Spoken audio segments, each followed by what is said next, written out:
विकृति, विसङ्गति र भ्रष्टाचार विरुद्ध देश र दुनियाँ बिउझाउने हाम्रो भिन्न प्रयास मिसन न्युजमा स्वागत छ। म शङ्कर मुक्तान। मुलुक सङ्घीय संरचनामा छ, तीन तहको सरकार छ, तर जनताले सरकारको अनुभूत गर्न पाएकै छैनन्। धनी झन धनी र गरिब झन गरिब भई सडकमा पुगेका छन्। हुने खाने वर्गकै हालिमुहाली र लुड धन्दा छ यहाँ। गरिबको पसिना र इमान्दारितामाथि कामचोर र ठगहरूले लुटिरहेका छन्। हो, यसको ज्वलन्त उदाहरण हो तराईमा मिटर ब्याजीको नाममा भइरहेको ठगी धन्दा, जहाँ गरिब निमुखा जनतालाई वर्षौंदेखि आफूलाई साहुकार भन्नेहरूले चक्रिय ब्याज लगाएर लुटिरहेका छन्।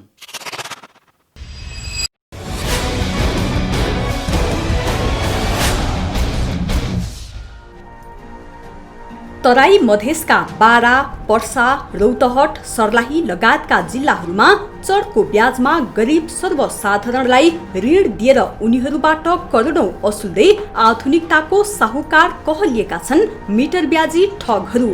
महोत्तरीमा यस्तै भएको छ।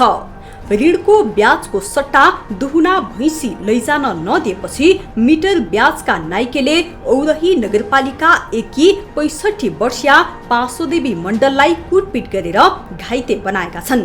महोत्तरीकै आफूलाई साहु महाजन ठान्ने विजय चौधरी र सन्तोष चौधरीले मरसान्न हुने गरी मण्डललाई कुटपिट गरेका हुन्। पासोदेवी मण्डलले घर खर्चका लागि 2 वर्ष अघि विजय चौधरीसँग 1 लाख रुपैयाँ ऋण लिएका थिए। पासोदेवी मण्डलले हरेक महिना 8,000 तिर्दै आएका छन्। 24 महिनामा हिसाब गर्दा 1,92,000 तिरिसकेका छन्। तर अहिले पनि विजय चौधरीले ब्याज नदिएको भन्दै दुहुना भैँसी लैजान खोजेपछि रोक्न खोज्दा 65 वर्षीया पासोदेवी मण्डललाई कुटपिट गर्दै ज्यान मार्ने धम्की समेत दिएका छन्। हमेली घर है त बोले ना करा तो बोली छ और धार ले छिप न जे ले सुझी ना तोरा न देबू तब न तोरा दे के हमरा कहली तो यही लेकिन ते गली मेरी कागज पकड़े 2-3 थप्पड़ मारला के ना तो इसे बल पकड़ लेलक। घर में हमारे परिवार के लिए छोड़ावे के ना तो हमारा परिवार के झोटा पकड़ के और पुतहू के उगर मतारी सब और बाती भाई रहे और मतारी रहे सबको मिल के हमारा परिवार के हमारा मारलक। पासोदेवी मण्डलले विजय चौधरीलाई औरहीमा हप्ताको 2 पटक लाग्ने बजारमा हरेक बजारको दिन 1000 रुपैयाँ बुझाउनु पर्दछ। केही दिन बजारमा जान नपाएपछि विजय चौधरी घरमै आएर दुहुना भैँसी लैजान खोजेका हुन्। झगड़ा हम तो घरे रही खेतवरी गेल रही खेतवरी से एलिए तो झगड़ा रही बाधल एकदम। भैंसी वैसी खोले जाते रहे तो कहै कागज दे भैंसी खोल भैंसी ले जाओ तो बोलू कागज न देवे से हमार ब्याज में भैंसी ले जाबे खोल के। तो होते होते में अब झोटा उटा पकड़ लेलकै सब कोई मिलके हाली हाली पीटे पाटे लगल। क्या कर रहेको सब 2 बेटा रहे अब अपने ओकर परिवार रहे केकर भोला चौधरी के वह पीटपाट भेलै। तकर बाद बेहोश भे गेलै तो हम सब हॉस्पिटल में लेके थाना में गेली तो कहै इलाज कराओ हॉस्पिटल में ले जाओ। हॉस्पिटल में ले गेल दवाई उवाई करेलिए बालू ढौआ बालू हमरा बालू न देला बालू तो सरकार क्या तो हमरा ढौआ न देला तो हम भैंसी खोल देला। साहु विजय चौधरीले चर्को ब्याज दरमा पीडित महिला पासोदेवी मण्डलसँग चक्रिय ब्याजमा कागज समेत गराएका छन्। पासोदेवी मण्डल अहिले कानुनको हार गुहार गरिरहेका छन्, तर कतैबाट कानुनी उपचार पाउन सकेको छैन। घटनाको विषयमा जिल्ला प्रहरी कार्यालय महोत्तरीमा पीडितले निवेदन पनि दिएका छन्, तर प्रहरी ठाडो निवेदन बाहेक विजय चौधरीको नाममा दिएको निवेदन दर्ता नै गरेको छैन। आज हाम्रो सम्पर्कमा आउनु भएको छ र उहाँलाई हामीले मेडिकल गर्न लगाएको छौँ। त्यसपछि अरू के भएको हो कानुनी रूपमा उहाँको अधिकार के छ र उहाँले के चाहनुहुन्छ त्यो अनुसार हामी कारबाही गर्छौँ। बाहिरी ल्याउनु भएको छैन। अहिले के भन्दै उसको मेडिकल गर्नको लागि काउडा केस फारमको लागि निवेदन दर्ता भइसकेछ। निवेदन त अब मेडिकल गर्नको लागि काउडा गरेर पठाएको छु। पीडित महिलाले औरही नगरपालिका 1 का वडाध्यक्षलाई समेत जानकारी गराए, तर वडा अध्यक्ष उल्टै आफूलाई जानकारी नै नभएको भन्दै मिटर ब्याजीलाई नै साथ दिइरहेका छन्। उल्टै अदृश्य रूपमा मिटर ब्याजीलाई संरक्षण गरिरहेका छन्। जनप्रतिनिधिको आवरणमा आर्थिक अपराध गर्नेहरू सुरक्षित छन्। कानुनी कारबाहीको दण्ड लगाउने बेला उल्टै संरक्षित भइरहेका छन्। विस्तृत रूप से हमरा जानकारी नहीं है, पैसा के लेन देन है से बात हो कहलक, मतलब जरा घायल पीड़ित परिवार जो है ना तो सवेरे आयल रहे हमरा तो कहलक जे बड़ू पैसे के लेन देन में हमरा साथ झंझट कलक है, मारलक है, पीटलक से हमरा कहलक। तो हम कहबो कैली कि जे यही टाइम कोनो बात हो जाए, यही बात हम बुझली कोनो सहारण होती कि तेहन हिसाब से यही बात हो जाती कि ते हिसाब से तो ना हमरा पुतोहो के मारलक, सास हमरा परिवारों के मारलक है, दाँती लगा लगा के से बात उ कहल। के बाद में कहली कि वही संबंध में हम विस्तृत जानकारी हमरा नहीं है, उ जे कहलक से मात्र बात। तो अपने के वार्ड में एगो महिला माथि पीटपाट करे, अपने चासो नहीं लेली, क्या ना चासो लेली? चासो आप देखिए वो हम वही टोल में गेल रही वही दिन में जे जे भेली ना ते इसमें एक पंचायती रही वही तो गेल रही, लेकिन वही टाइम की भेली ओकरा गुजरी के हम खोजलिए जे की केना है तो वही न रहे तो अब सीधे घर में केकरो जनाई तनिक वाजिब न होइ छै। अब महिला से हमरा सबसे बजी छी न तो अब ओहिना केना बजते, लेकिन हम न गेलिए। काल्हि से हम ओकरा तलाश में छी जे ओकरा से बात करल जाए केना की है से कि अब पुलिस एगो सहारा लेले होते, कहीं गेल होते, हमरा वो बात जानकारी नहीं आ ना हमरा ई असहियो कहलक वो बात की जे हाँ ई किस्म के घटना घटले चाहे कुछ भेले से हमरा जानकारी नहीं। मिटर ब्याजीले सर्वसाधारणलाई ऋण लगानी गर्ने नाममा दासत्व बनाइरहेका छन्। मिटर ब्याजीहरूले सर्वसाधारणलाई ऋण बापतको रकम असुली गरिसकेपछि पनि ऋण दिने व्यक्तिले ऋणीलाई अनावश्यक तनाव दिँदै आएका छन्। जहाँ महोत्तरीको दलित महिलामाथि जो वर्षौंदेखि साहुको अन्यायले पिल्सिएका छन्, कतै उजुरी गरे ज्यान मार्ने सम्मको धम्की दिने गरेको छ। यस्ता ठग साहुहरूले प्रहरी प्रशासन र राजनीतिक दलसँग मात्र नभई मिटर ब्याजीको अपराधी गिरोह तथा गुण्डाहरूसँग समेत साँठगाँठ हुने गरेको हुँदा सर्वसाधारण ऋणको भार चुक्ता गर्न नसक्ने गरी उठिवास लागेको छ।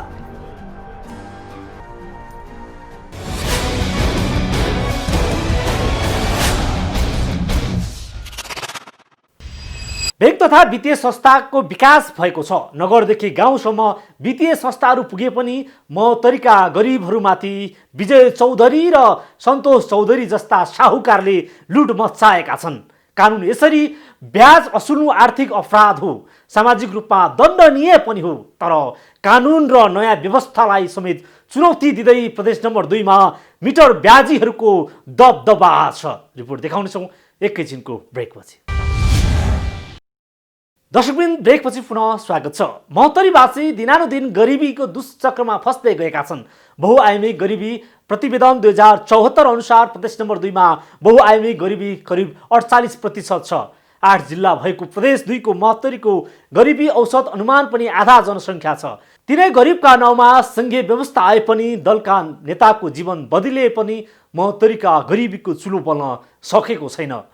महोत्तरीका गरिबहरू रोग र भोकसँग लडिरहेका छन्।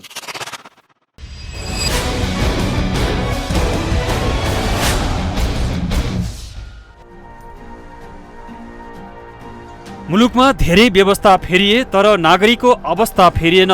जुनसुकै शासन प्रणाली आए पनि गरिबको अवस्था उस्तै छ। जहाँ एक छाक खान धौधौ छ, भोक भोकै बस्नुपर्ने बाध्यता छ। धनी र गरिब बीच असमानता बढ्दो छ। नेताहरू बर्मलुट मचाइरहेका छन्। नागरिक विकासको पर्खाइमा छन्, तर अझैसम्म पनि नेता समृद्धिको सपना बाँट्न छोडेका छैनन्। गरिबीको अवस्था भयावह छ। यस्तो अवस्थाको बारेमा राजनीतिक नेतृत्व बुझ्नै चाहँदैन।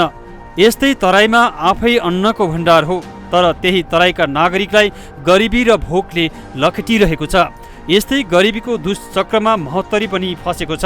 अन्नको भण्डार हो महोत्तरी पनि, तर भोकको हाहाकार छ। रोगको भन्दा भोकको छटपटीले ठेकी नसक्नु छ। मसला के सब चीज के दिक्कत है। अखन तक हमरा सब सब दिन किनै छी, सब दिन खाइ छी, कमाइ छी। कहाँ से ढेवा आते से अखन तक ले या दुकानों पर बड़ा महंग सामान सब दही। 200 के तेल दही है, 150 के 60 रुपया के दैत 100 के एगो बोतल। अब 200 के बोतल दही छै, 60 रुपया आलू दै छै, तो हमरा सबके बहुत हड़ताल है, तै दिन कमैली तै दिन खैली बस भे गेल। आ अभी तो बंदी है, तो बंदी में काम धंधा न लगे छै, सब भट्ठो उठो पर काम करे छै, तो वहाँ सब तुर के कोयला पानी बंद है, तब भट्ठो बंद है, तो कामे धंधा न करे तब घर ही है, तो कौन काम हमरा सबके होते। कुछ अब न बुझे अब केना खाइ छी, केना रहै छी, केना पी छी, केना न करी, खाली ये बात से बतियाइए, खाली साबुन पानी से हाथ धो, सफाई करू, भरा बर्तन अगना घर, ये सब कहैए। तो जेना जेना कही तेना तेना करे चाहिए, तो खान खर्चा के तो बाते ना कहैए।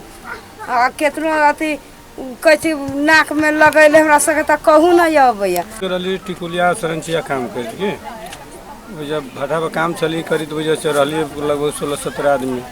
अब जहिया से बंदी संदी भेली तहिया से तो वहाँ गाड़ियों घोड़ा बंद हो गए के। अब जैसे घर परिवार है तो सागो सब्जी तो महंगाई भ गई के, वहू के खाऊ पर आफत अभी भ गई के। मजदूरी वाला आदमी के जो मजदूरी करे छी वही कमाई छी वही खैलक। नागरिकका अपेक्षा ठूला ठूला विकास निर्माणका सपना पनि छैनन्। सजिलो सँगै एक गाँस खान र एक सरो लगाउनु मात्रै हो। विकास पूर्वाधार महोत्तरीवासीका लागि टाढीको विषय हो। विकास पूर्वाधार भन्दा दैनिक भोक समस्याले उनीहरूलाई चिथोरिरहेको छ।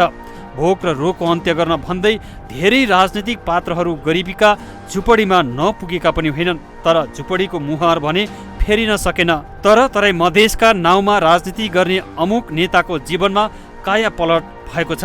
तराई मधेसका राजनीतिक नेतृत्वमा आउनेहरू शासन सत्ता चलाए, तर आफ्नै आसेपासे र आफैका लागि खल्ती भर्ने काम मात्र गरे।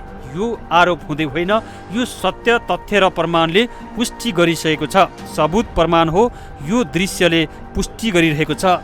नागरिक खाली खुट्टा नाङ्गो शरीर र भोको पेटमा टट्पिरहेका छन्। महोत्तरीको गरिबीको परिचय बनिरहेको छ। हुजा छी त कोई चीज के साधन न है, ये जता आप देखिए फरहरी सब रही आप सब देख रेख में सब चीज रही छी क्या बुझलिए। तब हमरा सब नहीं पास में ओइ पर जाए ही न साग सब जाए पर दिक्कत बोले राशन पानी हमरा सब मिल उमर मिलबो कर हमरा सब तो कुछ अभी मिलबे न कर लिया बुझलिए। अब बहुत समस्या सब चीज के दिक्कत भ गेले। कथी खते आदमी की खते न खते सेहो आफत बजन कहीं कमाई जाइ छी ना खोटाई जाइ छी। मजदूर का तो उहे बात। महोत्तरीको भूगोल सुगम छ। यो कृषि भूमि सुन फल्ने भूमि हो। मुलुकलाई पाल्ने ल्याकत राख्ने गर्दछ महोत्तरी पनि, तर अन्नको भण्डारमै बसेर भोकको आर्तनाद झेल्नु परेको छ यी गरिबहरूले। अधिकारको नाउँमा यी माटोमा थुप्रै आन्दोलन भए। यी गरिबहरू रगत र पसिना पनि बगाए। उनकै रगत र पसिनाले सिंहदरबार पुगेका छन् राजनीतिक नेतृत्व। विकासको मूल फुटाउने र गरिबीको चट्टान फोड्ने कसम खाएकाहरू यति बेला पजुरोमा चढ्न र आसेपासेको गोजी भर्नमै व्यस्त छन्। गरिबी हटाउने भन्दै घर घरमा रोजगारीको भाषण दिएर सत्तामा आउनेको होड छ, तर तिनै गरिबका खस्रा हातको मतदानले सत्तामा पुगेकाले अहिलेसम्म सिनकै भाँच्न सकेनन्। मधेस भूगोलको आँसुमाथि खेलवाड गरिरहेका छन्। तराईको गरिबी मुद्दा बोकेर हिँड्ने, तर त्यही जनताको घरमा चुलो बाल्ने वातावरण समेत नबनाउनेले अझै समृद्धिको कुरा गर्नै छाडेका छैनन्। महोत्तरीमा पनि घाँसबास र कपासबाट आम नागरिक वञ्चित छन्। त्यसो त सबैभन्दा बढी गरिबी 2 नम्बर प्रदेशमा छ। सबैभन्दा बढी बहुआयामी गरिबी दर बढी छ, झन्डै 48% यो प्रदेशको गरिबी हो। घाँसबास कपासको समस्या र बिरामी हुँदा उपचार गराउन नसक्ने अवस्थालाई गरिबीको बहुआयामिक अवस्थामा बुझिन्छ। प्रदेशको नीति आयोगको पञ्चवर्षीय योजनाको आधार पत्रमा बहुआयामी गरिबी दर 47.9% छ।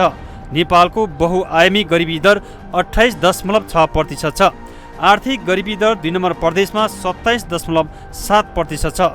यो तथ्याङ्कले पनि के दर्शाउँछ भने साँच्चीकै प्रदेश नम्बर 2 मा गरिबी निकै डरलाग्दो र भयावह छ। यस्तै प्रदेश 2 धेरै पछाडि परेको दर्शाउँछ। सङ्घीय शासन सुरु भएको करिब 3 वर्ष पुग्दै गरे पनि महोत्तरीवासीको जीवन बदलिन सकेको छैन। पछिल्लो समय कोरोनाको कारण गरिबका झुपडी रोग र भोकको घाउमा नुन छर्किएको छ। सिंहदरबारले समृद्धिको नारा भट्टाइरहँदा महोत्तरीका गरिबहरू भोकले टट्पिरहेका छन्।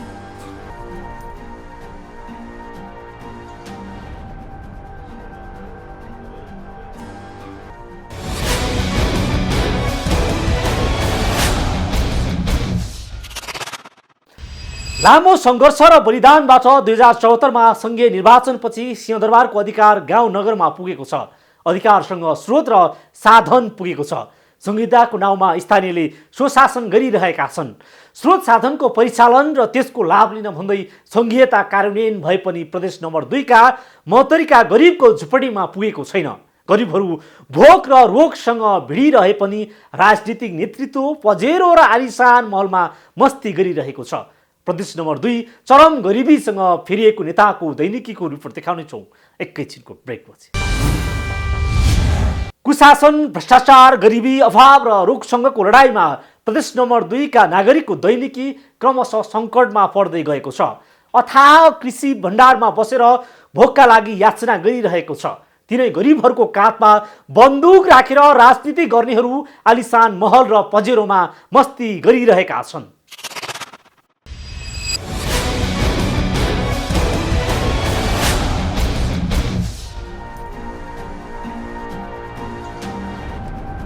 प्रदेश नम्बर 2 मा गरिबीको दर उच्च छ। तथ्याङ्क अनुसार भौगोलिक रूपमा सुगम प्रदेश नम्बर 2 मा चरम गरिबी छ, जहाँ प्रदेशको जनसङ्ख्याको झण्डै आधा अर्थात् 48% जनता गरिबीको रेखामुनि रहेका छन्। धेरै जनसङ्ख्या रहेको प्रदेश 2 मा जनसङ्ख्याको 18.4% मानिसको बसोबास छ। प्रदेश 2 दोस्रो धेरै जनसङ्ख्या रहेको प्रदेश हो। यो प्रदेशमा सडक सञ्जालदेखि राजमार्गले सबै जिल्ला जोडिएको छ। अन्न उत्पादनको भण्डारको रूपमा नेपालको तराईका 8 जिल्ला त्यहाँ नै छ। प्रदेशमा सप्तरी, सिराहा, धनुषा, महोत्तरी, सर्लाही, रौतहट, बारा र पर्सा जिल्ला पर्दछन्। सुक्खा बन्दरगाह वीरगञ्जदेखि ऐतिहासिक जनकपुर सहर पनि यसै प्रदेशमा छन्। पुरै प्रदेश भारतसँग जोडिएकोले व्यापार व्यवसायसँगै आर्थिक सम्भाव्यताहरू अधिक छन्। आर्थिक र सामाजिक विकासमा अन्य प्रदेश भन्दा अघि 2 नम्बर प्रदेश हुनुपर्ने हो, तर प्रदेश 2 मा त्यसको ठीक उल्टो भएको यी यथेष्ट दृश्यले दर्शाउँछन्। संघीयता अघि र संघीयता कार्यान्वयन पछि अवस्थामा परिवर्तन पटक्कै आएको छैन। राजनीतिक ओतमा चरम भ्रष्टाचार छ। अधिकांश आयोजना राजनीतिक ठेकेदारले होल्ड गरेका छन्। राज्यको राष्ट्रिय आयमा ठूलो योगदान गर्ने प्रदेश 2 आज चरम गरिबी र विवेशसँग लडिरहेको छ। तराईका दलित मध्ये पनि 2,24,000 मुसहरहरू मध्ये 79% अर्थात् 1,85,000 सँग घर बनाउने समेत भूमि छैन। मुलुकको बहुआयामिक गरिबी 28.6%। प्रदेश 2 को गरिबी 47.9 बहुआयामिक गरिबी। मुलुकको बेरोजगारी 11.4%। प्रदेश 2 को बेरोजगारीको दर 20.1%। मुलुकबाट 43 लाख वैदेशिक रोजगारीमा। प्रदेश 2 बाट वैदेशिक रोजगारीमा 28%। कुल धान उत्पादन 55 लाख मेट्रिक टन वार्षिक उत्पादन।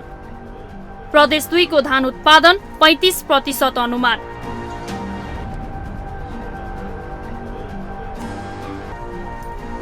वर्षेनी मुलुकभित्र दाइजोको मुद्दा बढ्दै।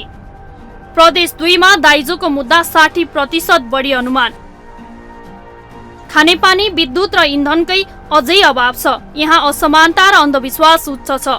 यही प्रदेशका धेरै महिला कथित बोक्सी प्रथाबाट प्रताडित छन्। दाइजोको नाममा दर्जनौं महिलाले अकालमै ज्यान गुमाउनु परेको छ। बाल मृत्युदर उच्च छ। स्वास्थ्य सेवा पाउनबाट वञ्चित छ, जहाँ एक सरो कपडा समेत आङमा छैन बालबालिकाको।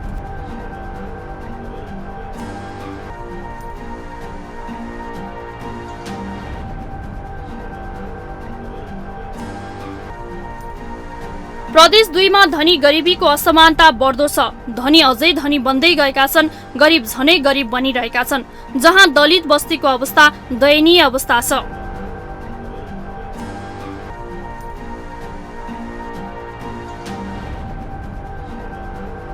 मुलुक संघीय संरचनामा छ। सामाजिक र आर्थिक विवेशसँगै राजनीतिक पहुँचकै लागि संघीय व्यवस्था स्थापना गरिएको हो। संघीयता कार्यान्वयनको 3 वर्ष पुग्दा पनि गरिब प्रदेश 2 को अवस्था 19 बाट 20 हुन सकेको छैन। अधिकारको नाउँमा सधैँ सिंहदरबारलाई धार्ने हात लगाउने प्रदेश 2 यति बेला शासन सञ्चालन गरिरहेको छ, तर तराई मधेसका नागरिकको जीवनमा परिवर्तन आएन।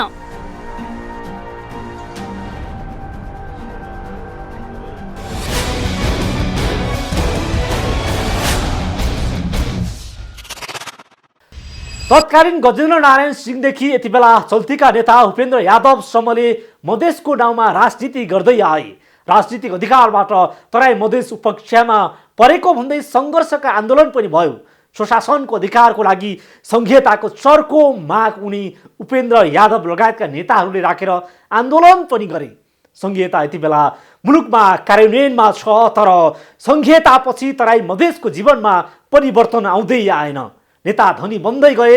ती नेतालाई ज्यानको बाजी राखेर सङ्घर्ष गर्ने नागरिकको जीवनमा परिवर्तन कहिल्यै आएन।